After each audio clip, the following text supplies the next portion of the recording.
el 21 de septiembre del año 454 después de Cristo. Rávena, Palacio Imperial. En el salón del trono, donde los mosaicos de las paredes refulgían con un oro apagado bajo los rayos que se filtraban por las altas ventanas, el aire era denso e inmóvil, como el agua de un pozo abandonado. Sobre el pulido suelo de mármol, al pie mismo del trono imperial, yacía una espada. Su vaina estaba incrustada de marfil y gemas, y la empuñadura de oro, oscurecida por el tiempo, estaba gastada por las palmas que la habían sostenido en decenas de batallas. Pero ahora yacía separada de su dueño, rompiendo la etiqueta palaciega como una réplica olvidada en una obra comenzada hace mucho tiempo. El hombre al que pertenecía esta espada estaba de pie ante su emperador.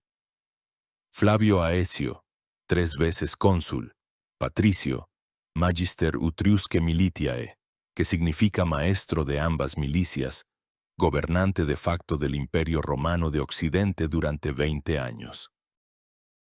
Tenía más de 60 años, pero en su porte aún se sentía el acero de un guerrero curtido.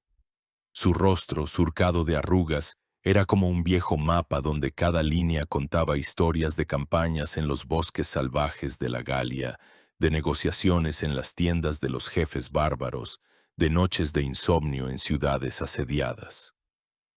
Había venido al palacio para presentar al emperador un informe financiero y discutir, al parecer, un asunto rutinario: el prometido matrimonio de su hijo Gaudencio con la hija del emperador, la princesa Eudoxia. En el trono se sentaba Valentiniano III, un gobernante de 35 años que había vestido la púrpura desde los 6, pero que nunca había aprendido a llevar la carga del poder. Su rostro, habitualmente pálido y apático, hoy ardía con un rubor antinatural. A su lado, como una sombra siniestra, estaba su eunuco de confianza, el Primiserius Sacri Cubiculi Heraclio. Le susurraba algo al oído a su señor, y de ese susurro los ojos de Valentiniano se inyectaban en sangre. Aecio hablaba. Su voz, acostumbrada a dar órdenes a las legiones, sonaba en el silencio del salón tranquila y segura. Hablaba de impuestos, de la lealtad de las tropas, del futuro de la dinastía. No veía cómo la mano del emperador, lenta, casi imperceptiblemente, se aferraba a la empuñadura de una daga oculta en los pliegues de su suntuosa toga. No sabía que esta conversación era solo un preludio, que todo ya estaba decidido, que su mayor victoria en los campos cataláunicos, donde detuvo al mismísimo Atila, ahora se le imputaba como un crimen, que su fuerza, que durante tanto tiempo había sido el escudo de Roma, ahora le parecía a su débil monarca una amenaza insoportable. Faltaba no más de 1 minuto para el grito fatal que rompería el silencio del palacio, para el primer golpe que no sería asestado por un enemigo bárbaro, sino por su propio emperador. La historia del hombre al que llamaban el último romano se acercaba a su sangriento final, pero para entender cómo esta espada acabó en el suelo y su dueño al borde de la muerte a manos de aquel a quien había jurado proteger, debemos retroceder medio siglo, a un mundo que ya estaba al borde del abismo.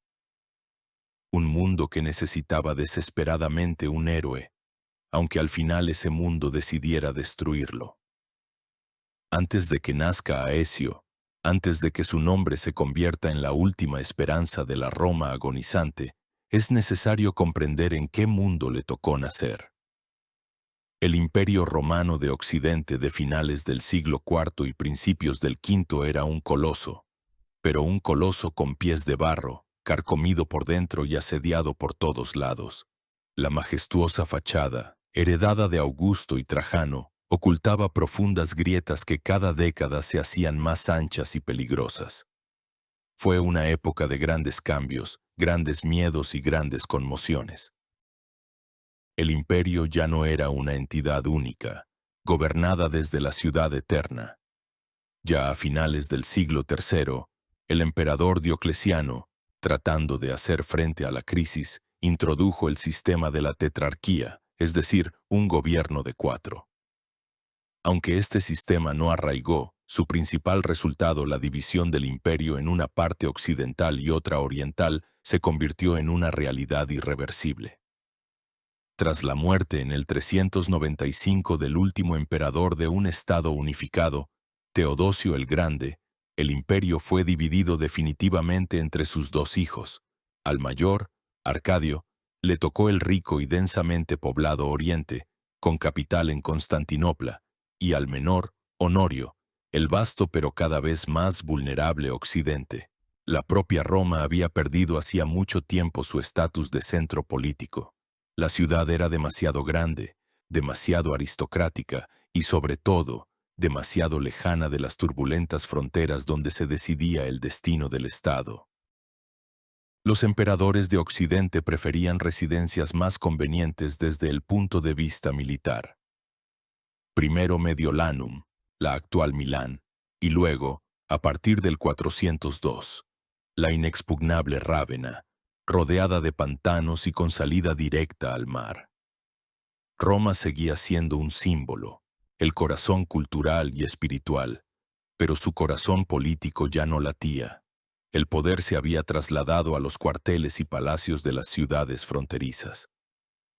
El imperio padecía un complejo de enfermedades crónicas. El sistema fiscal era monstruosamente injusto e ineficaz. La carga principal recaía sobre los hombros de los curiales, la clase media, los terratenientes urbanos que eran responsables de la recaudación de impuestos en sus distritos y estaban obligados a cubrir cualquier déficit de su propio bolsillo. Este sistema provocaba su ruina masiva. La gente abandonaba sus tierras y casas y huía a cualquier parte, con tal de no soportar esta carga. Al mismo tiempo, los enormes latifundios de la aristocracia senatorial, magnates que poseían tierras del tamaño de provincias enteras, a menudo evadían los impuestos aprovechando su influencia y manteniendo sus propios ejércitos. Los campesinos, arruinados por los impuestos y las incursiones de los bárbaros, caían masivamente bajo la dependencia de estos magnates, convirtiéndose en colonos, arrendatarios semisiervos. El imperio se parecía cada vez más a un mosaico de señoríos feudales prácticamente independientes, débilmente conectados con el poder central. El ejército, antaño el principal pilar de Roma, también sufrió cambios radicales. Los italianos y los ciudadanos romanizados cada vez servían menos en el ejército. Las legiones se nutrían cada vez más de bárbaros, principalmente germanos, que servían a Roma por dinero y tierras. Estos contingentes de federados eran guerreros valientes y hábiles, pero su lealtad no pertenecía a la idea abstracta de Roma, sino a sus jefes y a quien les pagaba. La cúpula del ejército también fue ocupada por generales de origen bárbaro. El más grande de ellos en el cambio de siglo fue Estilicón, un vándalo de origen, casado con la sobrina del propio Teodosio y que se convirtió en el gobernante de facto de Occidente bajo el débil Honorio. Este ejército y élite barbarizados eran a la vez la fuerza y la principal debilidad del Bajo Imperio. Pero la amenaza más terrible, la que cambió la faz del mundo, fue una nueva fuerza surgida de las profundidades de las estepas asiáticas. En la década de los 370, en las estepas del Mar Negro irrumpieron los hunos, un pueblo nómada cuya ferocidad y arte militar no tenían parangón. Su aparición provocó un efecto dominó. Huyendo de los hunos, las tribus góticas, en el 376, se precipitaron en pánico hacia las fronteras del Imperio Romano, suplicando protección y permiso para establecerse en tierra romana. El emperador Valente les dio permiso, pero la corrupción de los funcionarios romanos y el mal abastecimiento llevaron a una rebelión de los godos. En el 378, en la catastrófica batalla de Adrianópolis, los godos aniquilaron por completo al ejército romano y el propio emperador Valente murió. Esta batalla fue un punto de inflexión. mostró a todo el mundo bárbaro que las legiones romanas ya no eran invencibles. Las puertas del imperio habían sido forzadas. Aunque Teodosio el Grande logró pacificar temporalmente a los godos y asentarlos como federados, el frágil equilibrio se había roto. Comenzó la gran migración de los pueblos. Tribus enteras, presionadas por los unos y otros vecinos, se lanzaron sobre las debilitadas tierras del Imperio de Occidente. En la Nochevieja del 406, una coalición de vándalos, suevos y alanos rompió el Rin helado y se abalanzó como una avalancha sobre la indefensa Galia. En el 408, tras la ejecución de Estilicón, víctima de intrigas palaciegas, los visigodos, bajo el liderazgo de su rey Alarico, invadieron Italia. Durante 2 años asolaron la península y, finalmente, en agosto del 410, ocurrió lo impensable. Un acontecimiento que sacudió los cimientos del mundo civilizado.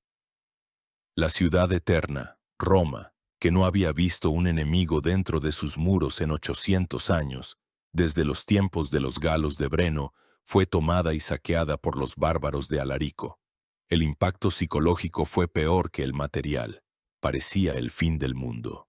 San Jerónimo, al enterarse de la caída de Roma, escribió desde Belén: «Se ha apagado la luz del mundo, y en una sola ciudad ha perecido todo el universo». Fue en esta atmósfera de catástrofe universal, en un mundo donde los viejos órdenes se derrumbaban y el futuro estaba cubierto de oscuridad, donde, alrededor del 390, en la provincia danubiana de Mesía, en la ciudad de Durostorum, en la familia de un general romano llamado Gaudencio, nació un niño. Le pusieron el nombre de Flavio Aecio. Nadie entonces podría haber imaginado que este niño, nacido en una frontera turbulenta en una época de decadencia, estaba destinado a convertirse en el último gran defensor de ese mismo mundo que parecía condenado a la perdición. El camino de un gran hombre a menudo no comienza en palacios, sino en las duras encrucijadas de la historia, donde chocan diferentes mundos y culturas. El destino de Aecio no se forjó en el silencio de las escuelas romanas, sino en los ruidosos y peligrosos campamentos de aquellos mismos pueblos que se consideraban los principales enemigos del imperio. Su infancia y juventud, pasadas como rehén, se convirtieron para él en una universidad única, que le proporcionó conocimientos y contactos que ningún otro aristócrata romano de su tiempo podría haber obtenido. Aecio nació en una familia perteneciente a la nueva nobleza militar de servicio. Su padre, Gaudencio, era un noble de origen escita, pero completamente romanizado. Hizo una brillante carrera militar, alcanzando altos cargos. Magister equitum, es decir, jefe de la caballería, en la Galia y Comes Africae. La madre de Aecio, cuyo nombre se cree que era Aurelia, era una italiana rica y noble. Así, por las venas del futuro general corría sangre mixta, la energía bárbara de su padre y la cultura aristocrática de su madre. Esta doble herencia determinó en gran medida su carácter. Combinaba la disciplina y la educación romanas con una comprensión profunda e intuitiva de la psicología y las costumbres de los pueblos bárbaros. Su lugar de nacimiento, la ciudad de Durostorum en el Danubio, la actual Silistra en Bulgaria, era un puesto fronterizo turbulento. Desde niño vio a legionarios y mercenarios bárbaros, oyó historias de incursiones y batallas. La guerra no era para él un concepto abstracto de los libros, sino una realidad cotidiana. La práctica del intercambio de rehenes estaba muy extendida en el mundo tardorromano. Era una forma de garantizar el cumplimiento de los tratados. Los hijos de nobles romanos eran enviados a las cortes de los jefes bárbaros y los hijos de los jefes a Roma o Rávena. Para el joven Aecio, esta práctica fue decisiva. La primera vez que fue rehén fue en su infancia, alrededor del 405. Fue enviado a la corte de Alarico, rey de los visigodos. Fue en la época en que Alarico, después de varios años de guerra, había firmado una paz precaria con Estilicón e incluso había recibido el título de general romano.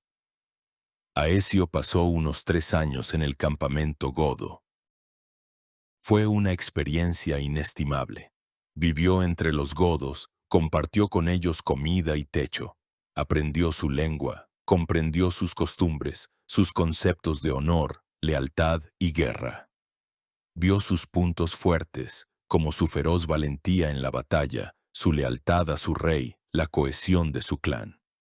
Pero también vio sus debilidades, la falta de una disciplina estricta, la propensión a las luchas internas, la incapacidad para llevar a cabo largos asedios. Observó a Alarico, un líder carismático y astuto que combinaba hábilmente la fuerza bruta con la diplomacia, exigiendo a Roma ora oro, ora tierras, ora altos cargos. Aecio aprendió la lección principal: con los bárbaros se puede y se debe negociar, pero hay que hablarles desde una posición de fuerza. Esos 3 años transformaron al niño aristócrata en un joven que conocía al enemigo desde dentro. Tras su regreso del cautiverio godo, a Aecio le esperaba una nueva y aún más importante prueba. En el 408, tras la caída de Estilicón, el emperador Honorio, para asegurar la lealtad de los mercenarios hunos que servían en el ejército romano, envió a Aecio como rehén a los hunos. Si los godos ya estaban parcialmente cristianizados y familiarizados con la civilización romana, los hunos eran un mundo completamente diferente. Eran un elemento primordial e indómito, un pueblo de jinetes nacidos y muertos en la silla de montar. Su vida estaba regida por las duras leyes de la estepa. Aecio pasó muchos años entre ellos, quizás hasta el 415 o 417. Era un mundo de yurtas de fieltro, de olor a sudor de caballo y a humo de hogueras. Un mundo donde no se valoraba la nobleza ni la riqueza, sino la habilidad para montar a caballo y disparar con precisión con el arco. Aecio, que gozaba de una salud y una fuerza física excelentes, logró no solo sobrevivir en este entorno, sino también ganarse el respeto. Se convirtió en un jinete y arquero insuperable. Aprendió a comprender la táctica una, la táctica de las incursiones relámpago, las retiradas fingidas y las descargas mortales de arcos compuestos. Pero lo más importante es que se hizo amigo de los jefes y príncipes hunos. Estableció relaciones personales, basadas en el respeto mutuo, con aquellos que pronto se convertirían en los señores de un vasto imperio estepario. Las fuentes no dan nombres, pero es muy probable que conociera tanto a Rúa, el futuro gobernante de los hunos, como quizás incluso a sus jóvenes sobrinos Bleda y el propio Atila. Se convirtió para los hunos en uno de los suyos, un hombre en quien confiaban. Esta amistad, estos lazos personales, se convertirían en su principal capital político en el futuro. Sería el único general romano que, con una sola palabra, podría traer a Italia o a la Galia un ejército de miles de jinetes hunos. Cuando Aecio, ya un hombre adulto, regresó al imperio, era una persona completamente diferente. Los aristócratas romanos, que pasaban la vida en intrigas y en el lujo de sus villas, le parecían extraños. No compartía su afeminamiento ni su desprecio por los bárbaros. Sabía que los bárbaros no eran una horda anónima, sino una multitud de pueblos diferentes, cada uno con sus propios intereses, sus propios jefes, sus propios puntos fuertes y débiles. Aprendió a jugar con sus contradicciones, a enfrentar a unas tribus con otras, a utilizarlos como mercenarios para resolver los problemas de Roma. Su experiencia única, adquirida en su juventud, lo convirtió en la figura ideal para una época de decadencia. Era romano de espíritu y educación, pero bárbaro en sus métodos y en su comprensión del mundo. Era un puente entre dos civilizaciones, y era precisamente este puente el que tendría que tender sobre el abismo al que se precipitaba inexorablemente el Imperio Romano de Occidente. Su camino hacia las cimas del poder había comenzado. Mientras Aecio forjaba su cuerpo y su espíritu en las estepas y bosques de las tierras bárbaras, el centro de toma de decisiones del Imperio Romano de Occidente se hundía cada vez más en el viscoso pantano de las intrigas palaciegas. Rávena, la nueva capital, no era tanto un centro de mando como un nido de víboras, donde tras el brillo exterior de la etiqueta cortesana se ocultaba una lucha despiadada por el poder entre generales, dignatarios y miembros de la familia imperial. Para sobrevivir y ascender en este mundo se requerían no solo talentos militares, sino también un cálculo frío, la habilidad para tejer conspiraciones y una crueldad implacable hacia los rivales. La figura clave en torno a la cual giró toda la política de Rávena durante un cuarto de siglo fue Gala Placidia. Su vida fue como una novela de aventuras, llena de giros trágicos. Hija del gran emperador Teodosio, hermana de los débiles emperadores Arcadio y Honorio, poseía el carácter fuerte y autoritario que tanto les faltaba a los hombres de su familia. Su destino estuvo inseparablemente ligado a los bárbaros. Durante el saqueo de Roma en el 410, cayó prisionera de Alarico y se convirtió en un trofeo de los visigodos. En cautiverio se casó con el sucesor de Alarico, el rey Ataulfo, que soñaba con una alianza entre la fuerza goda y la civilización romana. De él tuvo un hijo llamado Teodosio en honor a su abuelo, pero el niño murió y poco después fue asesinado el propio Ataulfo. Tras largas peregrinaciones, Gala Placidia fue devuelta a Rávena a cambio de suministros de grano. Su hermano, el emperador Honorio, en contra de su voluntad, la casó con su mejor general, Constancio. Este matrimonio fue afortunado. Constancio resultó ser un gobernante capaz, y en el 421 Honorio lo nombró su cogobernante con el nombre de Constancio III. De este matrimonio Placidia tuvo 2 hijos, una hija, Honoria, y un hijo, Valentiniano. Parecía que la suerte le sonreía, pero poco después Constancio III murió, y las relaciones entre Placidia y su hermano Honorio se deterioraron tanto que tuvo que huir con sus hijos a Constantinopla.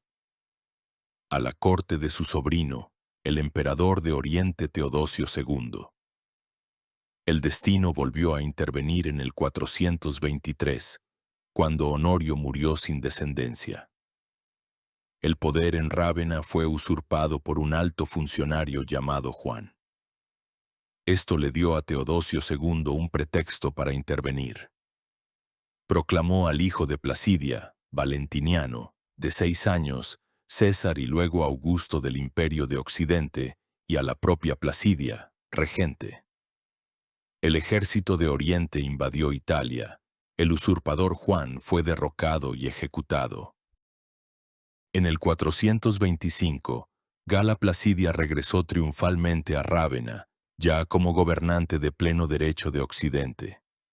Era una mujer inteligente, enérgica y devota, pero su gobierno estuvo marcado por la constante rivalidad entre sus principales generales, a quienes no pudo o no quiso reconciliar, prefiriendo enfrentarlos entre sí para que ninguno se volviera demasiado poderoso.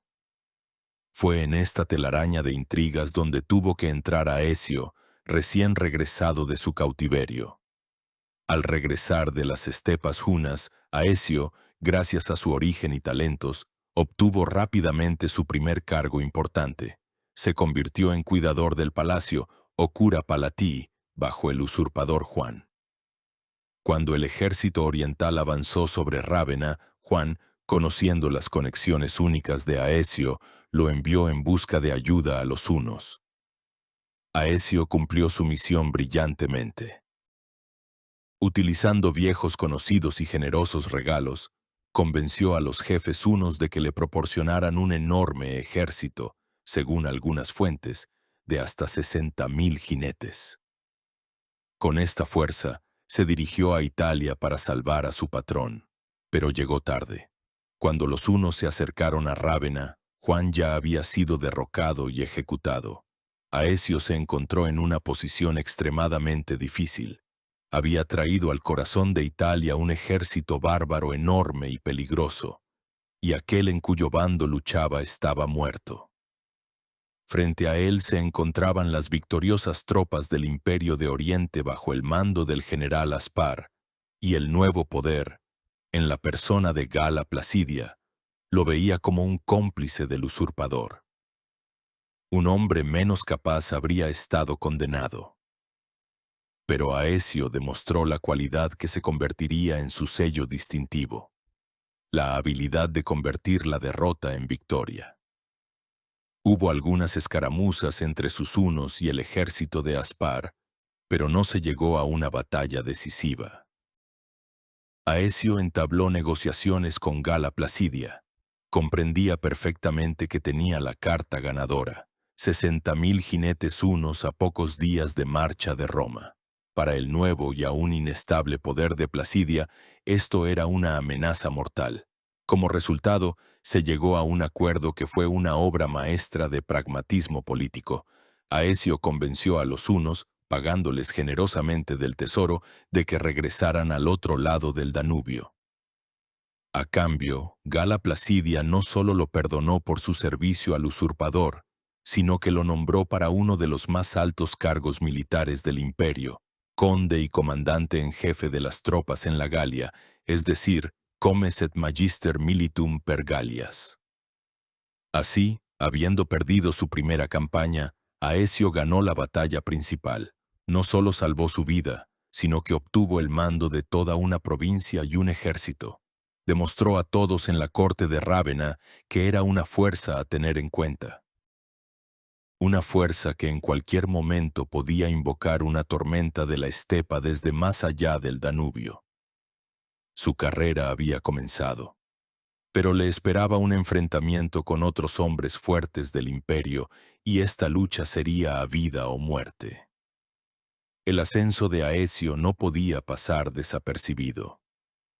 En un imperio moribundo, donde los recursos eran limitados y las ambiciones ilimitadas, la aparición de una nueva estrella en el firmamento militar conducía inevitablemente a un conflicto con las luminarias ya existentes. Durante casi una década, la política del Imperio de Occidente estuvo determinada por la rivalidad mortal entre los dos más grandes generales de su tiempo, Aecio y Bonifacio. Este duelo, que tuvo lugar en los campos de batalla y en los pasillos del palacio, tuvo consecuencias catastróficas para Roma y cambió para siempre el mapa del Mediterráneo. El conde Bonifacio era todo lo contrario a Aecio. Si Aecio era un maestro de la diplomacia y los juegos de poder, Bonifacio era un soldado de la vieja escuela, directo, valiente y profundamente religioso.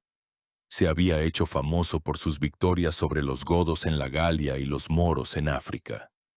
Era amigo del famoso teólogo Agustín de Hipona, quien veía en él un modelo de guerrero cristiano, un defensor de la civilización. Durante la usurpación de Juan, Bonifacio, a diferencia de Aecio, se mantuvo leal a la dinastía de Teodosio y apoyó a Gala Placidia. Por ello, tras su ascenso al poder, fue colmado de favores y nombrado conde de África, es decir, gobernador de la provincia más rica y vital para Roma, que era el principal granero de Italia. Gozaba de la confianza ilimitada de la regente y parecía que su posición era inquebrantable. Las fuentes, en particular el historiador Procopio de Cesarea, cuentan una historia dramática sobre cómo la rivalidad entre Aecio y Bonifacio fue avivada por una insidiosa intriga. Aecio, envidioso de la influencia de Bonifacio sobre Placidia, decidió arruinarlo.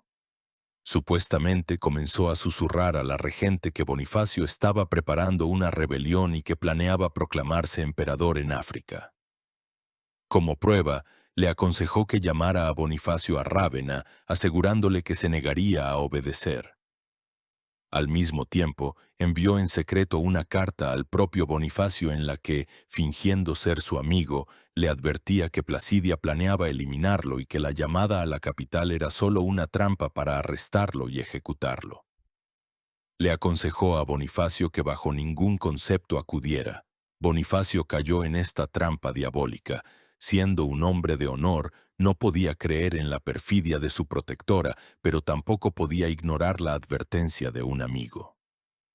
Cuando efectivamente llegó de Rávena la orden de presentarse en la corte, se negó, tal como Aecio había predicho.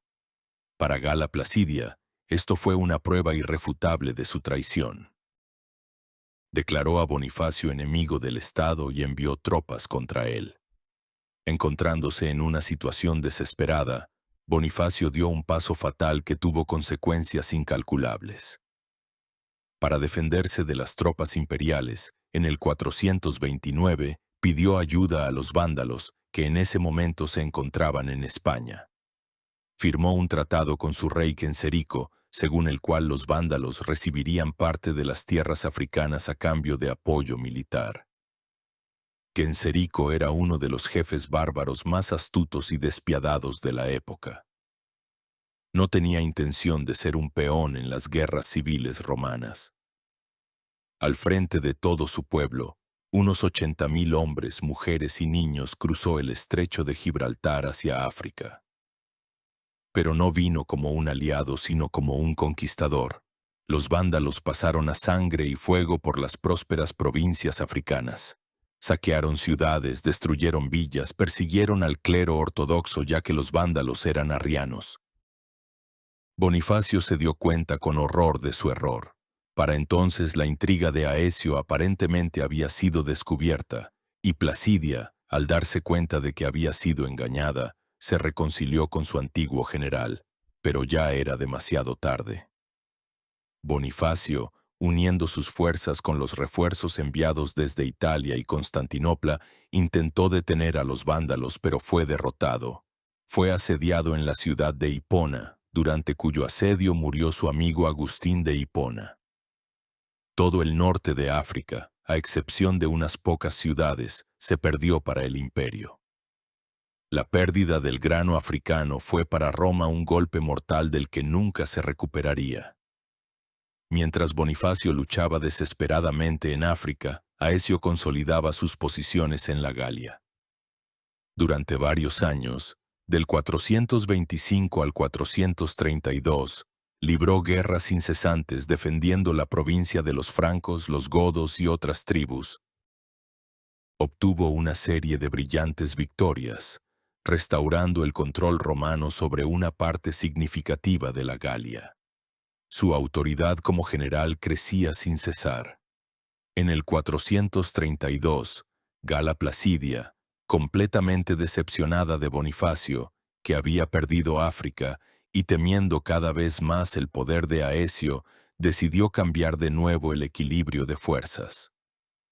Llamó a Bonifacio a Italia, lo perdonó y lo nombró comandante en jefe supremo de todas las tropas de Occidente, es decir, Magister Utriusque Militiae, y le otorgó el título de patricio. Aecio fue, de hecho, apartado del poder. Fue un desafío abierto que Aecio no podía ignorar. Acusado de malversación, se negó a obedecer y condujo a su ejército galo a Italia. Bonifacio, con sus tropas leales, salió a su encuentro. Los dos más grandes generales romanos se encontraron en una última batalla que decidiría quién de ellos gobernaría el imperio. El enfrentamiento tuvo lugar cerca de la ciudad de Rímini. Fue una batalla encarnizada, una de las últimas grandes guerras civiles de la historia de Roma. Las tropas de Bonifacio obtuvieron la victoria. El ejército de Aecio fue derrotado, pero durante el combate, el propio Bonifacio recibió una herida mortal, según algunas fuentes, infligida personalmente por Aecio. Murió pocos meses después, legando a su esposa, la rica princesa bárbara Pelagia, que se casara con su enemigo Aecio si éste regresaba, para garantizar su seguridad.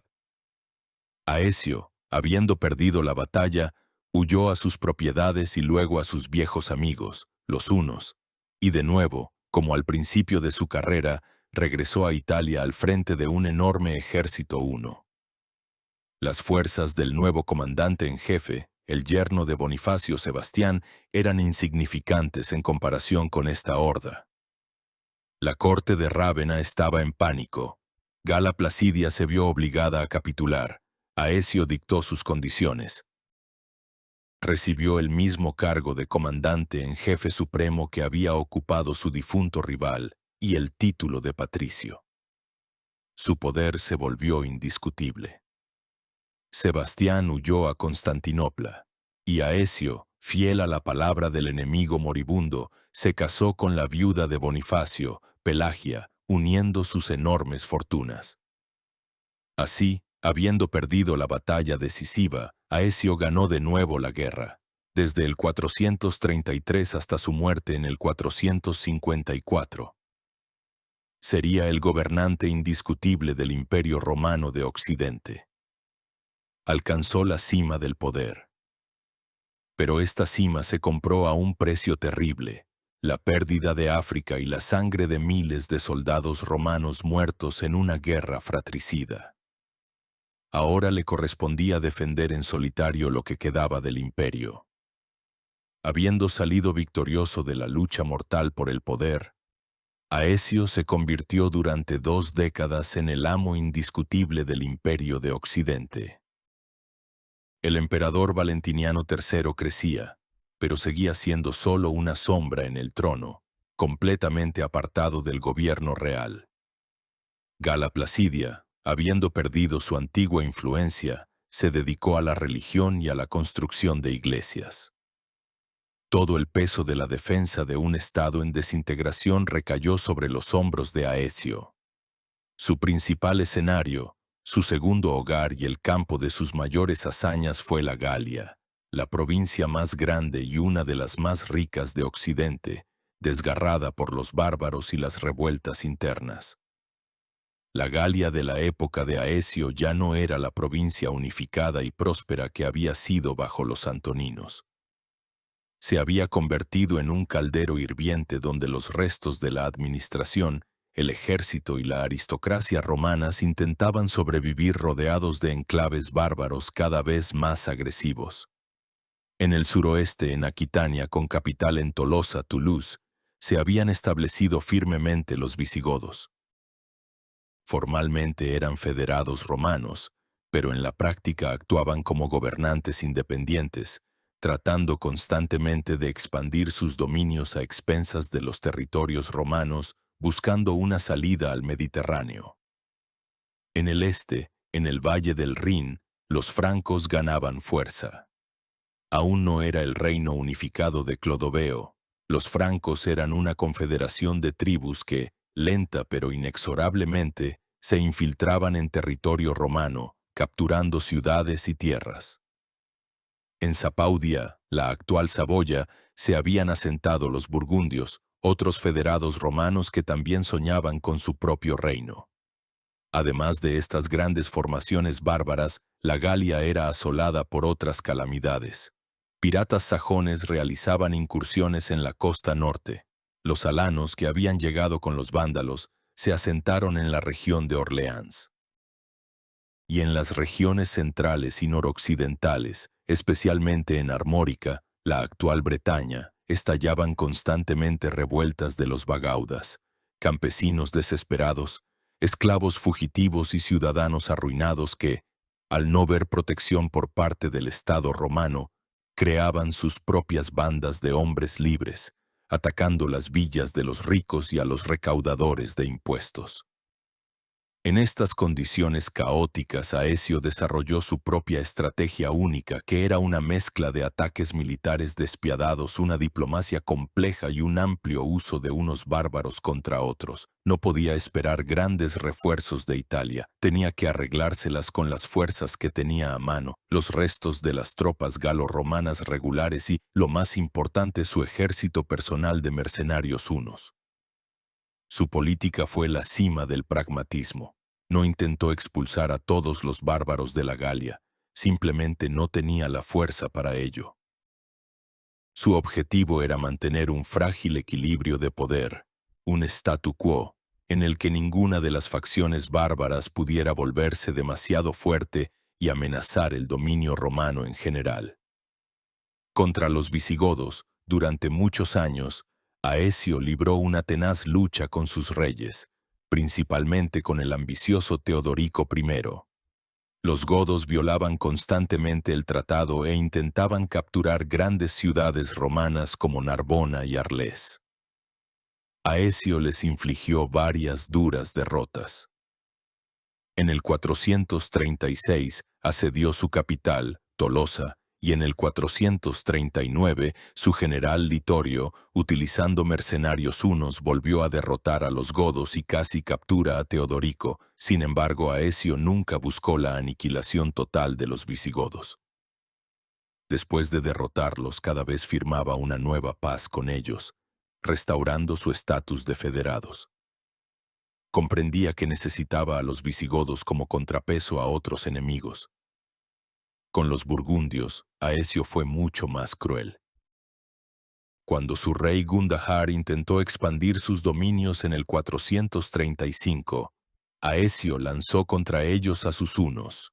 En el 436, los mercenarios hunos infligieron a los burgundios una aplastante derrota, matando a su rey y, según algunas fuentes, hasta a 20.000 de sus guerreros. Este evento se convirtió en la base del famoso poema épico germánico El Cantar de los Nibelungos. A los restos de los burgundios, Aecio los reasentó en la región de la actual Ginebra, donde se convirtieron en federados más dóciles. En el norte, Aecio contuvo el avance de los francos salios, derrotó a sus tropas bajo el mando del rey Clodión y reconquistó varias de las ciudades que habían capturado, incluidas Tournai y Cambrai. Pero tampoco aquí buscó una derrota total, sino que firmó la paz, permitiendo a los francos permanecer como federados en las tierras conquistadas. Las revueltas de los bagaudas fueron reprimidas por Aecio con especial crueldad, ya que veía en ellas una amenaza al orden social. Utilizó contra ellos no solo tropas regulares, sino también contingentes de alanos, a quienes permitió asentarse en las tierras confiscadas a los rebeldes. Durante los 20 años de su gobierno en la Galia, Aecio se forjó una reputación única para la aristocracia galo-romana, cuyas tierras y vidas protegía. Era un salvador, un nuevo Escipión o Mario. Lo elogiaban en sus poemas y veían en él el único pilar de un mundo que se derrumbaba. Al mismo tiempo, para los bárbaros era un adversario temible pero respetado y un socio. Hablaba sus lenguas, conocía sus costumbres, respetaba su valor. Era el único romano con el que sus jefes podían hablar de igual a igual. Era duro cuando era necesario, pero siempre cumplía su palabra, y sabían que se podía tratar con él. Esta doble reputación le permitió mantener el orden en la Galia, maniobrando entre las facciones enfrentadas. Pero su sistema, basado en relaciones personales y en el uso constante de la fuerza era extremadamente frágil.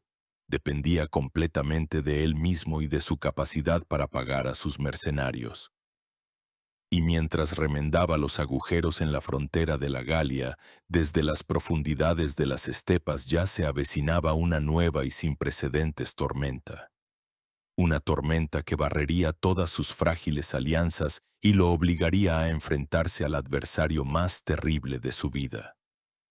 Los viejos amigos hunos, bajo el liderazgo de un nuevo y terrible jefe, se preparaban para abalanzarse sobre el mismo mundo que Aecio intentaba desesperadamente salvar. Mientras Aecio, como un hábil tejedor, intentaba tejer con los jirones de la influencia romana y las alianzas bárbaras un tapiz de paz en la Galia, en el este de Europa, en las vastas estepas de Panonia, se gestaba una tormenta de proporciones apocalípticas. Los hunos, que durante décadas habían sido el principal instrumento de poder en manos de Aecio, sus fiables mercenarios y aliados, habían encontrado un nuevo líder. Un líder cuyo nombre pronto evocaría un terror supersticioso desde Constantinopla hasta Lutecia.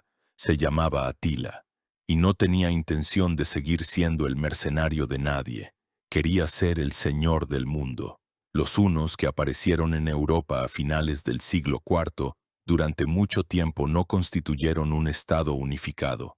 Eran un conglomerado de tribus y clanes enfrentados, liderados por sus propios jefes. Eran temibles en sus incursiones, pero incapaces de crear un estado duradero. Todo cambió en la década de los 430, cuando el poder sobre las hordas hunas fue unificado en manos de un jefe llamado Rúa. Fue el mismo gobernante con el que Aecio mantenía estrechas relaciones de amistad y que le proporcionaba tropas.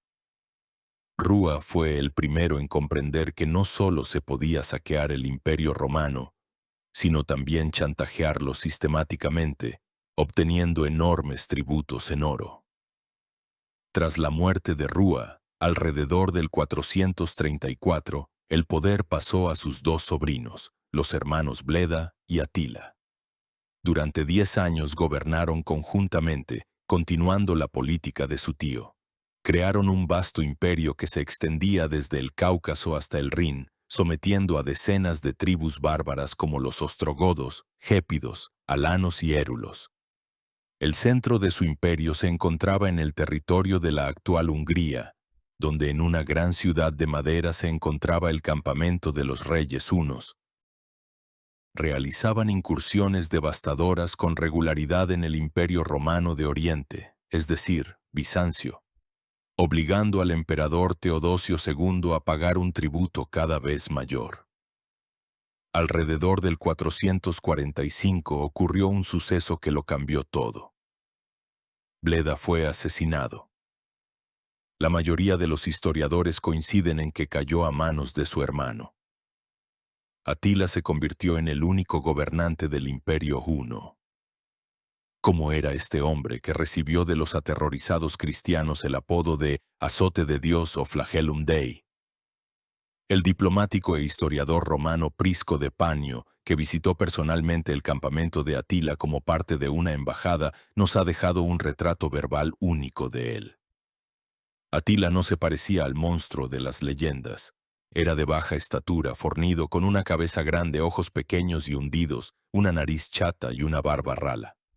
Su andar y sus gestos revelaban a un hombre absolutamente seguro de su fuerza y su poder.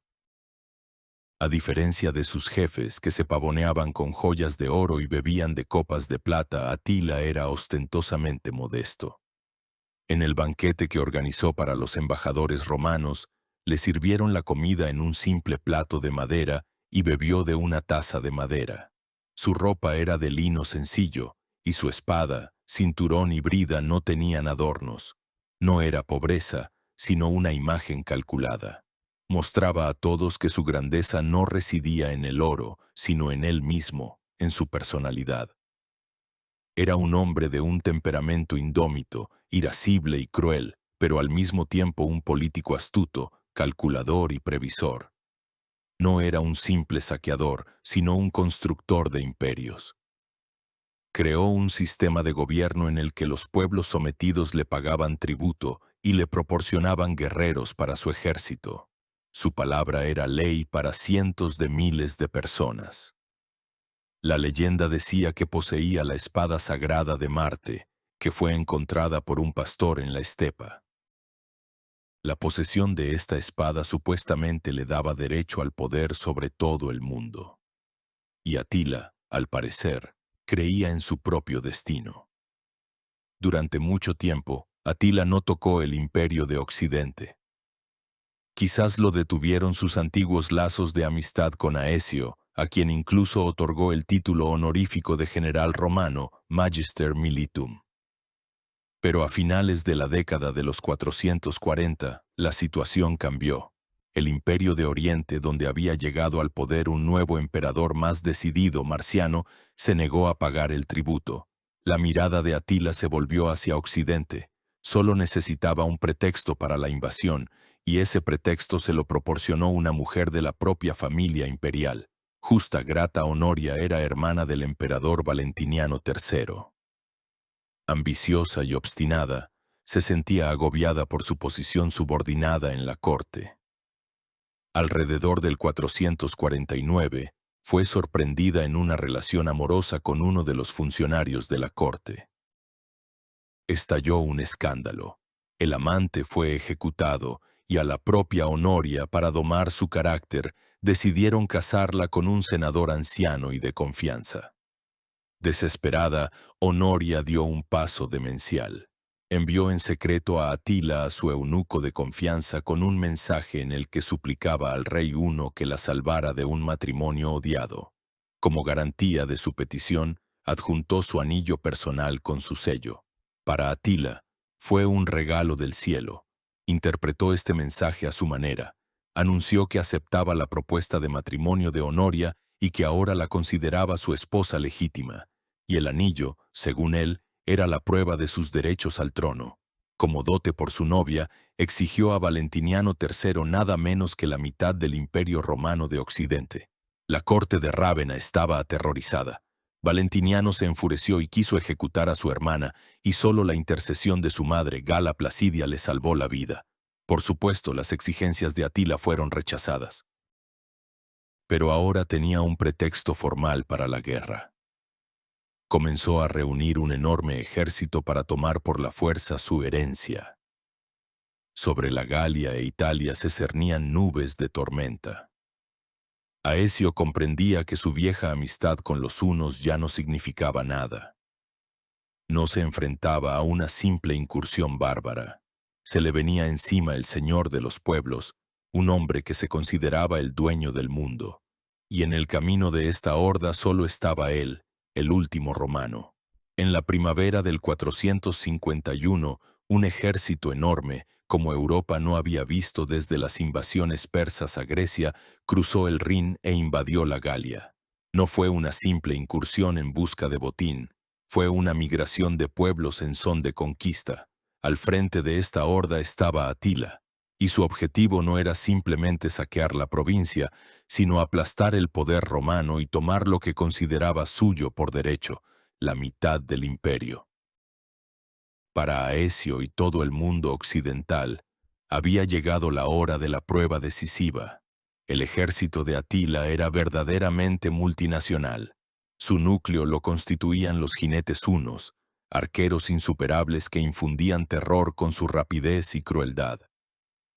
Pero junto a ellos marchaban decenas de tribus sometidas, como los ostrogodos, liderados por sus reyes, los hermanos Balamiro, Teodomiro y Videmiro, los gépidos, bajo el mando del rey Ardarico, los érulos, los esiros, los rugios y muchos otros pueblos germánicos y sármatas. El número total de este ejército es desconocido. Los autores antiguos dan cifras fantásticas de 500.000 o incluso 700.000 hombres. Los historiadores modernos lo estiman de forma más modesta, pero aún impresionante, de 100 a 200.000 guerreros. La avalancha barrió el norte de la Galia, arrasando todo a su paso. Las guarniciones romanas eran demasiado escasas para ofrecer resistencia. Las ciudades fueron incendiadas, la población masacrada o esclavizada. Cayeron Trèveris, Colonia y Reims. Un destino especialmente terrible corrió Metz. La ciudad fue tomada por asalto, saqueada y quemada hasta los cimientos, y todos sus habitantes refugiados en las iglesias fueron masacrados. El terror se apoderó de la Galia. Parecía que nada podía detener al azote de Dios. El principal objetivo de Atila era la ciudad de Aureliano, la actual Orleans. Esta ciudad tenía una importancia estratégica. Controlaba el paso del río Loira, abriendo el camino hacia el suroeste de la Galia, al rico reino de los visigodos. Atila asedió la ciudad. Los defensores de Orleans, liderados por su anciano obispo Aniano, se defendieron valientemente, pero las fuerzas eran desiguales. La ciudad estaba a punto de caer. Según la vida del santo, Aniano rezaba sin cesar por la salvación e instaba a los ciudadanos a no perder la esperanza, prometiendo que la ayuda de Aecio y sus aliados estaba cerca. Cuando los hunos ya habían abierto una brecha en la muralla e irrumpido en la ciudad, el obispo, subiendo a la muralla, vio en el horizonte una nube de polvo. Era el ejército combinado de Aecio y los visigodos que se aproximaba. La aparición de los salvadores provocó el pánico entre los hunos, que cesaron el asalto y comenzaron una retirada apresurada. Aecio, al enterarse de la invasión, se encontró en una situación desesperada. Su propio ejército era demasiado pequeño para enfrentarse solo a la horda de Atila. Su única oportunidad era crear una amplia coalición de todos los pueblos de la Galia amenazados por los hunos, y la principal fuerza capaz de igualar a los hunos eran los visigodos. Pero convencer al rey de los visigodos, Teodorico I, de que luchara del lado de Roma fue una tarea increíblemente difícil. Durante toda su vida, Teodorico había luchado contra Aecio. No confiaba en los romanos y al principio quiso quedarse en su capital, esperando que la tormenta pasara de largo. Y aquí es donde Aecio demostró todo su genio diplomático. Pidió ayuda al aristócrata más influyente del sur de la Galia, el futuro emperador Avito. Avito, que gozaba de un gran respeto entre los visigodos, fue a Tolosa y logró convencer a Teodorico de que Atila era una amenaza común. Que, después de destruir a los romanos, su siguiente golpe aplastaría a los visigodos. Tras muchas dudas, el viejo rey accedió. Reunió a su ejército y, junto con sus hijos, Turismundo y Teodorico, partió para unirse a Aecio. A este núcleo, compuesto por romanos y visigodos, se unieron otros, francos, burgundios, alanos y sajones. Por primera vez en mucho tiempo, viejos enemigos se unieron frente a un enemigo común, aún más terrible. No era simplemente el ejército de Roma, era el ejército de la civilización antigua en decadencia, que se presentaba a su última gran batalla. Los dos enormes ejércitos se encontraron el 20 de junio del 451 en una vasta llanura de la Champaña, conocida como los Campos Cataláunicos. La ubicación exacta sigue siendo objeto de debate, pero se cree que fue en la zona de la actual ciudad de Troyes. Atila dispuso sus tropas, colocando en el centro a sus hunos de élite y en los flancos a los pueblos germánicos sometidos. En el flanco izquierdo estaban los ostrogodos, y en el derecho los gépidos y otras tribus. Aecio aplicó una táctica especular. En el centro colocó a las tropas menos fiables, los alanos, a cuyo rey sospechaba de querer pasarse al bando de Atila. A los lados de ellos colocó sus fuerzas de choque. En el flanco derecho, su ejército romano, y en el flanco izquierdo, el más importante, justo enfrente de los ostrogodos, a los visigodos, liderados por su rey Teodorico. La batalla, según el testimonio del historiador Jordanes, comenzó después del mediodía y fue feroz, incierta, obstinada y sangrienta como ninguna otra en la antigüedad. En el centro, los alanos, como Aecio esperaba, vacilaron bajo el ataque de los hunos y comenzaron a retroceder. Pero esto era parte del plan. La retirada de los alanos atrajo a los hunos al interior de las formaciones de batalla de la coalición. Mientras tanto, en los flancos, se desató una carnicería feroz. Especialmente encarnizado fue el enfrentamiento entre visigodos y ostrogodos, dos ramas de un mismo pueblo que, por azares del destino, se encontraban en bandos opuestos. En el fragor de esta lucha cayó el rey de los visigodos, Teodorico. Según una versión, fue abatido por una lanza. Según otra, cayó de su caballo y fue pisoteado por sus propios guerreros. La muerte del rey no doblegó, sino que enfureció a los visigodos. Su hijo Turismundo, asumiendo el mando, condujo a sus guerreros al ataque con una furia redoblada. Rechazaron a los ostrogodos y se abalanzaron sobre el flanco de los hunos, que se habían entretenido persiguiendo a los alanos. Al mismo tiempo, Aecio y sus legiones romanas pasaron al ataque. Los hunos se encontraron bajo el fuego cruzado. Su impetuoso avance se estancó. Al anochecer, el ejército de Atila fue rechazado hasta su campamento, fortificado con carros, es decir, un Wagenburg. El propio Atila, encontrándose rodeado, ordenó preparar una pira funeraria con las sillas de montar de los caballos para arrojarse al fuego si los romanos irrumpían en el campamento. Pero no hubo asalto. La mañana siguiente reveló una escena aterradora. El campo estaba sembrado de decenas de miles de cadáveres. Jordanes habla de 165.000 muertos, lo que, por supuesto, es una exageración, pero las pérdidas en ambos bandos fueron colosales. Los visigodos, al encontrar el cuerpo de su rey, quisieron vengarse inmediatamente y asaltar el campamento de los hunos. Pero aquí es donde Aecio tomó una de las decisiones más controvertidas y enigmáticas de su carrera. Convenció al joven Turismundo de que regresara inmediatamente con su ejército a Tolosa, para consolidar su poder antes de que sus hermanos se apoderaran del trono. También despidió a los demás aliados. Quedándose solo con el ejército romano, Aecio no atacó a Atila, sino que le permitió retirarse sin obstáculos al otro lado del Rin. ¿Por qué lo hizo? Los historiadores todavía debaten. Quizás su propio ejército había sufrido tales pérdidas que no estaba seguro del éxito del asalto. Quizás temía que, en caso de una derrota total de los hunos, los visigodos, sus viejos enemigos, se fortalecieran en exceso. O quizás en él resurgió su viejo pragmatismo. Aecio no quería destruir a los hunos por completo, con la esperanza de que en el futuro aún pudieran serle útiles como contrapeso a otros bárbaros. Sea como fuere, la batalla de los campos cataláunicos fue la mayor victoria de Aecio. La invasión de la Galia fue rechazada. La leyenda de la invencibilidad de Atila fue desmentida. No fue solo una victoria militar.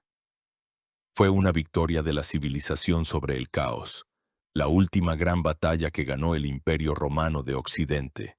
Pero el azote de Dios aún no estaba quebrado, solo estaba lamiendo sus heridas, y su siguiente golpe sería asestado en el corazón mismo del imperio, en Italia. La derrota en los campos cataláunicos fue para Atila un golpe duro, pero no mortal. Su imperio seguía siendo vasto y sus guerreros ansiaban venganza y botín. Habiendo perdido la esperanza de conquistar la Galia, decidió atacar donde no se lo esperaban y donde la defensa era más débil, en el corazón mismo del Imperio de Occidente, en Italia. En el 452, apenas un año después de su gran victoria, Aecio se enfrentó a una nueva y aún más terrible amenaza, pero esta vez apenas tenía tropas para repelerla.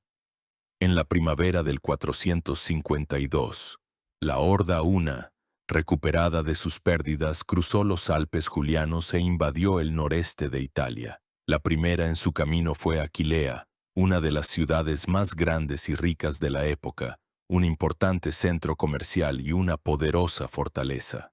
Los habitantes de Aquilea ofrecieron una resistencia desesperada. El asedio se prolongó. Los hunos, poco acostumbrados a los largos asedios de fortalezas, comenzaron a murmurar. La leyenda cuenta que Atila ya estaba a punto de retirarse cuando vio cómo las cigüeñas se llevaban a sus polluelos de los nidos en las torres de la ciudad. Lo interpretó como una señal de que la ciudad estaba condenada y, con una furia renovada, condujo a sus guerreros al asalto. Esta vez, Aquilea cayó. Atila, enfurecido por la larga resistencia, ordenó destruir la ciudad. Aquilea fue saqueada, quemada y arrasada hasta los cimientos, y sus habitantes masacrados o esclavizados. El destino de Aquilea se convirtió en una terrible advertencia para toda Italia. Después de esto, los hunos barrieron como una avalancha el valle del Po. Capturaron y saquearon las ciudades más grandes del norte de Italia, como Padua, Verona, Brescia, Bérgamo y finalmente Mediolanum, es decir, Milán, la antigua capital imperial. En Milán, Atila entró en el palacio imperial y vio una pintura que representaba a los emperadores romanos sentados en tronos, a cuyos pies yacían jefes escitas derrotados. Burlándose, ordenó a los artistas que volvieran a pintar el cuadro de modo que en el trono estuviera sentado él, Atila, y los emperadores romanos derramaran a sus pies oro de sacos.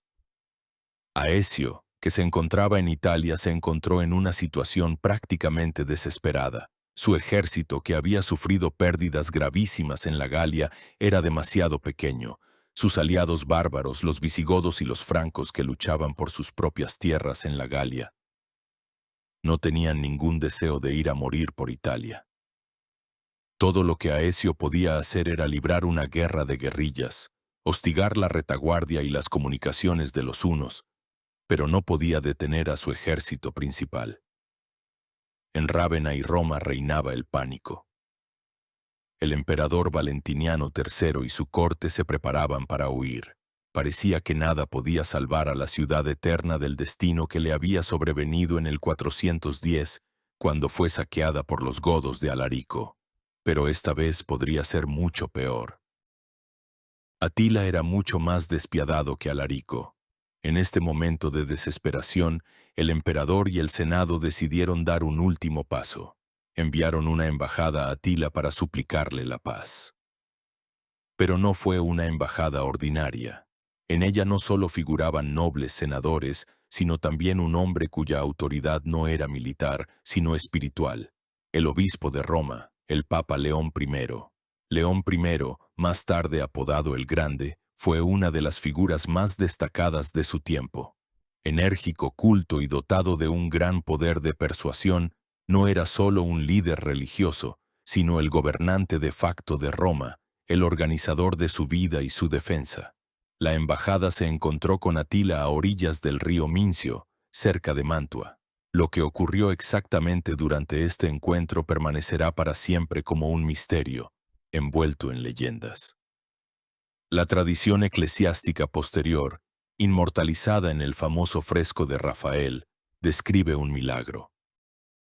Supuestamente, mientras León hablaba con Atila, al temible bárbaro se le aparecieron los apóstoles Pedro y Pablo con espadas en las manos, amenazándolo de muerte si no obedecía al Papa. Pero, ¿cuáles fueron las verdaderas razones terrenales por las que Atila, a un paso de su objetivo principal, de repente dio media vuelta a su ejército y se marchó de Italia? Los historiadores señalan varios factores que probablemente influyeron en su decisión. En primer lugar, un enorme rescate. La embajada llevaba consigo tesoros incalculables del tesoro romano. Atila, que siempre apreció el oro, podría haber considerado que un rico botín sin luchar era mejor que un arriesgado asedio de Roma. En segundo lugar, una epidemia y una hambruna. En su enorme ejército, que operaba en el cálido clima de Italia, comenzaron las enfermedades. Además, el año anterior había habido una mala cosecha y en Italia comenzaba una hambruna. Abastecer a tal masa de hombres y caballos se hacía cada vez más difícil. En tercer lugar, una amenaza desde la retaguardia. Aecio, aunque no podía dar una batalla general, hostigaba constantemente las comunicaciones de los hunos. Además, el emperador de Oriente, Marciano, aprovechando que Atila estaba empantanado en Italia, cruzó el Danubio y atacó las desprotegidas tierras hunas. Atila tenía que apresurarse a regresar para proteger su propio imperio y, en cuarto lugar, un miedo supersticioso. Quizás a Atila también le influyó el destino de Alarico, que murió poco después de saquear Roma en el 410. Entre los bárbaros podría existir la superstición de que quien levantara la mano contra la ciudad eterna sería castigado por los dioses. Sea como fuere, la combinación de estos factores, oro, peste, amenaza militar y quizás el poder de persuasión del Papa León, obligó a Atila a retirarse. Italia y Roma se salvaron. Para el pueblo fue un milagro obrado por el Santo Papa. Pero para los políticos realistas era evidente que la salvación se había comprado con una paz humillante y un enorme tributo. Atila regresó a sus estepas panonias planeando nuevas campañas. Pero el destino dispuso otra cosa. En el 453 decidió tomar otra esposa, una joven y hermosa germana llamada Ildico. Después de un tumultuoso banquete de bodas, se retiró con ella a sus aposentos. A la mañana siguiente, los sirvientes, preocupados por su larga ausencia, forzaron la puerta. Encontraron a su señor muerto, yaciendo en un charco de sangre, y a su lado, a la novia llorando. La causa de la muerte muy probablemente fue una hemorragia nasal que, durante el sueño, le bajó por la garganta y se ahogó en su propia sangre. Pero las misteriosas circunstancias de su muerte dieron lugar a numerosos rumores, desde la venganza de su esposa hasta una conspiración. Con la muerte de Atila, su vasto imperio, que se mantenía solo por su voluntad personal, comenzó a desmoronarse rápidamente. Los pueblos sometidos se rebelaron inmediatamente. En el 454, en la batalla de Nedao, un ejército combinado de gépidos y ostrogodos derrotó por completo a los hunos. La gran amenaza juna, que durante casi medio siglo había aterrorizado a toda Europa, desapareció tan rápido como había aparecido. Parecía que para Aecio y el imperio de Occidente había llegado una paz anhelada. El enemigo más terrible estaba muerto. Pero, como suele ocurrir en la historia, la eliminación de una amenaza externa solo agrava los conflictos internos. El enemigo que destruiría a Aecio no se sentaba en una tienda de la estepa, sino en el trono imperial en Rávena. Con la muerte de Atila y la desintegración de su imperio, parecía que para Aecio había llegado una era de merecido triunfo. La principal amenaza que se cernía sobre la civilización había desaparecido. Su autoridad era indiscutible. Era el salvador de la Galia, el defensor de Italia, el vencedor de Atila. Había alcanzado un poder como ningún general romano había tenido desde Estilicón. Pero fue precisamente esta altura la que resultó ser mortalmente peligrosa para él.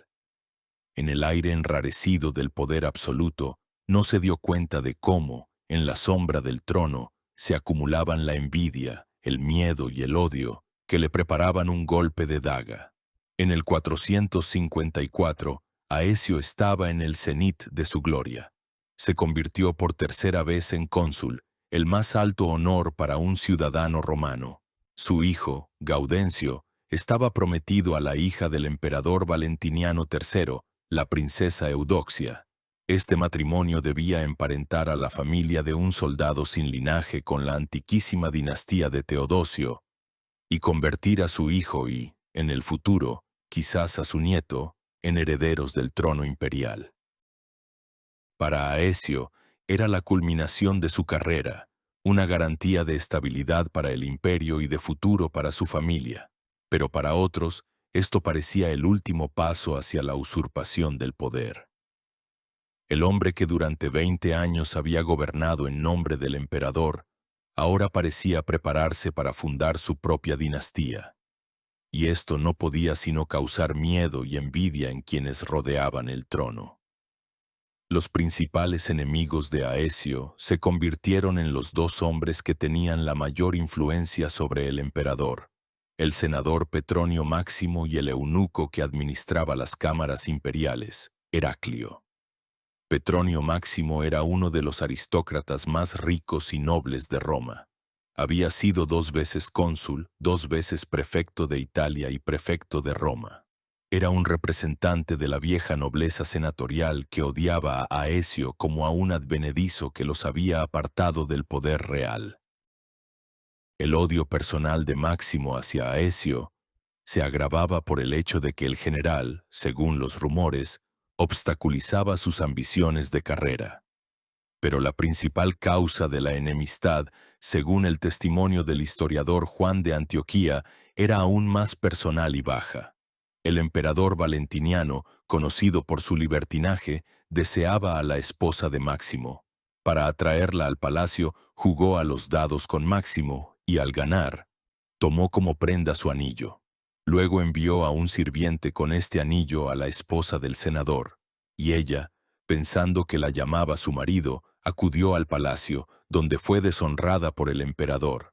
Al enterarse, la mujer se lo contó todo a su marido, y Máximo juró vengarse. Pero comprendía que mientras viviera el poderoso Aecio, fiel protector del trono, era imposible llegar a Valentiniano. Por lo tanto, su primer objetivo fue Aecio. Heraclio, como muchos eunucos de la corte, ejercía una enorme influencia sobre el monarca débil y desconfiado.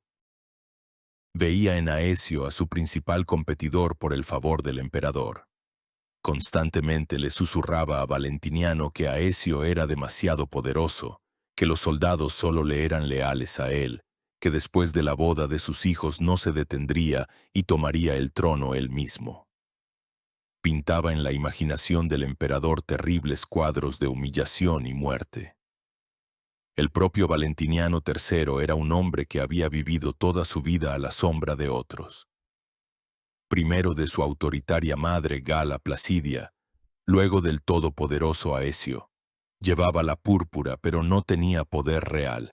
Se entregaba a los placeres, la caza, las intrigas amorosas y el estudio de la astrología mientras Aecio luchaba en las fronteras. Por un lado comprendía que debía a Aecio su trono y su propia vida, pero por otro lo odiaba con ese odio ardiente y cobarde que un hombre débil siente por uno fuerte. Aecio, siendo un soldado y no un cortesano, parece que subestimó este peligro. Estaba acostumbrado a tratar con enemigos abiertos en el campo de batalla y probablemente despreciaba a los intrigantes de palacio. Trataba al emperador sin la debida deferencia, como un mentor mayor a un alumno negligente. Este tono condescendiente ofendía profundamente a Valentiniano.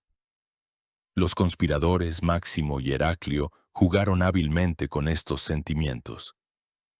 Convencieron a Valentiniano de que la victoria en los campos cataláunicos fue en realidad una traición. Supuestamente Aecio permitió deliberadamente que Atila escapara para seguir manteniendo la necesidad de su poder, para mantener al imperio en un constante estado de miedo y tensión. Le susurraban que salvó a su enemigo para no quedarse sin trabajo.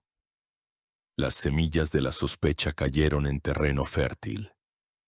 Valentiniano, que nunca había obtenido una sola victoria ni visto un solo campo de batalla, comenzó a envidiar la gloria de su general y a verlo no como un salvador, sino como una amenaza.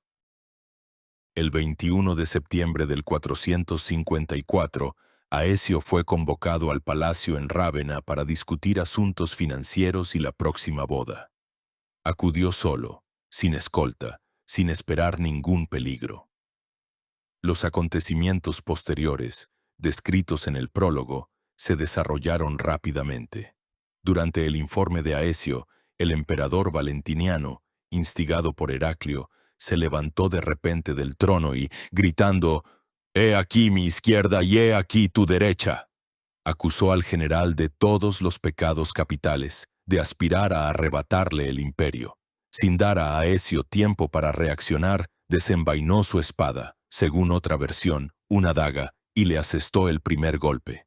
Fue la señal para los demás conspiradores. Heraclio y otros cortesanos que habían escondido armas de antemano se abalanzaron sobre el anciano desarmado. Aecio, aunque herido, intentó defenderse, pero las fuerzas eran desiguales. Cayó al suelo, desangrándose al pie del trono que había defendido durante más de 20 años. Junto con él fue asesinado su amigo, el prefecto del pretorio Boecio. Después del asesinato, cuando Valentiniano preguntó a uno de los senadores si había hecho bien, éste, según la tradición, respondió con una sombría ironía, «Si bien o mal no lo sé, pero sé que con tu mano izquierda te has cortado la derecha». La noticia del asesinato de Aecio se extendió por el imperio. Los soldados que idolatraban a su general estaban furiosos. Los bárbaros, que lo respetaban como el único adversario digno, estaban perplejos. El mundo, que se sostenía sobre un solo hombre, sobre su voluntad, su autoridad y su arte diplomático, perdió de la noche a la mañana su principal pilar. Los asesinos celebraron su victoria. Petronio Máximo había logrado su primer objetivo. Valentiniano III finalmente se sintió un verdadero emperador, libre de tutela. Pero su triunfo fue efímero. Habiéndose cortado la mano derecha, el imperio quedó indefenso, y el caos, que Aecio había contenido durante tanto tiempo, se preparaba ahora para desbordarse por todas las presas. El asesinato de Aecio no resolvió ninguno de los problemas del Imperio Romano de Occidente. Al contrario, fue la piedra que provocó la avalancha que finalmente sepultó los restos de la estatalidad romana. Los últimos 22 años de existencia del Imperio de Occidente se convirtieron en una agonía, en un caleidoscopio de intrigas, asesinatos e invasiones bárbaras que ya nadie podía detener. El legado del último romano resultó ser mucho más significativo de lo que sus asesinos podrían haber imaginado. Las consecuencias del asesinato de Aecio se manifestaron casi instantáneamente. En primer lugar, la venganza por el general y la muerte del emperador. Valentiniano III no disfrutó mucho tiempo de su libertad. Su acto provocó una aversión general. Los hombres leales a Aecio, en particular dos de sus antiguos guardaespaldas godos, Optila y Traustila, ansiaban venganza. Petronio Máximo, que ahora aspiraba al trono, no solo no se lo impidió, sino que posiblemente contribuyó a la conspiración. El 16 de marzo del 455, apenas 6 meses después del asesinato de Aecio durante una revista militar en el campo de Marte en Roma, Optila y Traustila atacaron a Valentiniano III y lo mataron a la vista de todo el ejército. Ningún soldado se movió para defender al emperador. Así terminó sin gloria la dinastía de Teodosio en Occidente. En segundo lugar, el triunfo y la caída de Petronio Máximo. Tras la muerte de Valentiniano, Petronio Máximo logró su objetivo. Se convirtió en emperador. Para consolidar su poder, obligó a la viuda de Valentiniano, Licinia Eudoxia, a casarse con él. Pero su reinado fue breve y terminó en catástrofe.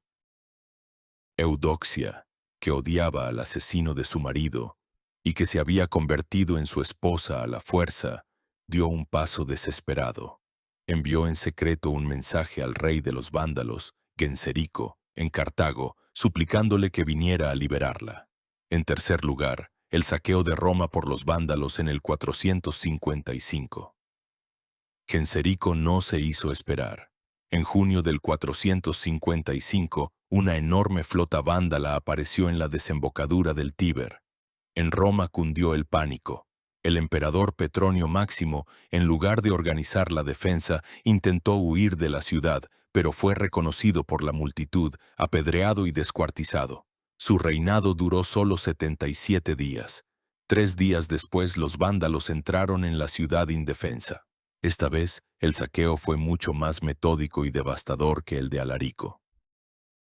Durante 2 semanas los vándalos saquearon sistemáticamente Roma, llevándose todo lo que tenía algún valor: oro, plata, los adornos de bronce de los templos, los utensilios de las iglesias. Incluso arrancaron las tejas de bronce dorado del techo del templo de Júpiter Capitolino. Miles de ciudadanos fueron esclavizados. Genserico se llevó consigo también a la emperatriz Eudoxia y a sus hijas, Eudocia y Placidia. La ciudad eterna sufrió un daño del que ya no pudo recuperarse. La catástrofe del 455 fue una consecuencia directa del asesinato de Aecio, el único hombre al que Genserico temía y que podría haberlo detenido. Y, en cuarto lugar, la era de los emperadores títeres. Los siguientes 20 años fueron una época de agonía. 9 emperadores se sucedieron en el trono, pero todos eran meras marionetas en manos de poderosos generales bárbaros, primero Ricimero, de origen suevo, y luego Orestes, antiguo secretario de Atila. El imperio se había encogido hasta el tamaño de la propia Italia. En el 476, el último de estos emperadores, el joven Rómulo Augustulo, fue depuesto por el jefe de los mercenarios germanos, Odoacro. Las insignias imperiales fueron enviadas a Constantinopla. El imperio romano de Occidente dejó de existir. La figura de Aecio suscita en los historiadores valoraciones complejas y ambiguas. El punto de vista tradicional, que se remonta a Procopio de Cesarea, ve en Aecio al último de los verdaderos romanos. En este paradigma, se le presenta como un héroe trágico, el último pilar que sostenía el edificio ruinoso del imperio. Su victoria en los campos cataláunicos se considera la salvación de la civilización occidental de la inundación bárbara. Historiadores del siglo XIX, como Edward Gibbon, veían en él a un gran patriota cuya muerte fue el prólogo de la caída final de Roma. Historiadores modernos más críticos ofrecen una visión diferente. Señalan que Aecio fue un producto de su época, una época de señores de la guerra. Su poder no se basaba tanto en las leyes e instituciones romanas como en la lealtad personal de un ejército compuesto principalmente por bárbaros y en sus conexiones únicas con los hunos. Él mismo utilizó activamente a los bárbaros para resolver problemas internos romanos, como en el caso de Bonifacio. Su política en la Galia no fue la restauración del poder romano, sino la creación de un frágil equilibrio entre los diferentes reinos bárbaros, lo que de hecho legitimó su presencia en tierra romana. Desde este punto de vista, Aecio no fue tanto el salvador del imperio como el más exitoso de los señores de la guerra, que solo pospuso el inevitable colapso, pero no pudo evitarlo. Probablemente la verdad, como suele ocurrir, se encuentra en algún punto intermedio. Aecio no fue ni un héroe patriota idealizado, ni un simple jefe bárbaro. Fue un estadista romano que actuó en las condiciones que tenía. Comprendió que el viejo imperio ya no volvería. No tenía los recursos para una expulsión total de los bárbaros. Su única posibilidad era maniobrar, forjar alianzas, enfrentar a los enemigos entre sí, utilizar todos los medios disponibles para mantener al menos la apariencia de poder romano y proteger a la población civil. No salvó al imperio, eso ya era imposible, pero le regaló 20 años de relativa estabilidad, un último respiro antes del colapso final. La espada de Aecio, que quedó en el suelo del palacio de Rávena, se convirtió en el símbolo de su destino. La espada que detuvo a Atila y defendió la Galia resultó impotente contra la daga de un intrigante de la corte. La historia de Aecio es el eterno drama de las relaciones entre el poder y la fuerza. El Estado necesita hombres fuertes en momentos de crisis, pero tan pronto como la crisis ha pasado, esa misma fuerza comienza a parecer una amenaza para el propio poder. Flavio Aecio no fue un santo. Fue un hombre de su siglo cruel, ambicioso, despiadado, que no desdeñaba las intrigas, pero poseía lo que tanto les faltaba a sus contemporáneos, una visión estratégica, una voluntad inquebrantable y una profunda comprensión de un mundo que se encontraba en el umbral de la Edad Media. Fue el último que pudo hablar con los bárbaros de igual a igual, el último que pudo reunir bajo las insignias romanas un ejército capaz de vencer en una batalla de las naciones. Después de su muerte ya no había nadie con quien hablar, ni nadie que pudiera reunir un ejército. Cuando pocos años después de su muerte los vándalos saqueaban Roma y la multitud en el foro descuartizaba el cuerpo de su enemigo, el emperador Máximo, quizás algún anciano ciudadano al ver el humo de los incendios, recordó con amargura al severo general, al hombre que durante tanto tiempo había mantenido el caos fuera de los muros, pero ya no estaba. Solo quedaba polvo sobre las ruinas de una gran civilización y la leyenda del último romano, que luchó hasta el final por un mundo que ya no podía ser salvado. Gracias por pasar este tiempo con nosotros, sumergiéndonos en una de las épocas más dramáticas de la historia de la humanidad. Si te ha gustado este relato, suscríbete a nuestro canal, dale a me gusta y comparte tu opinión en los comentarios. Te esperan muchas más historias fascinantes sobre grandes destinos y momentos cruciales que han dado forma a nuestro mundo. Hasta la próxima.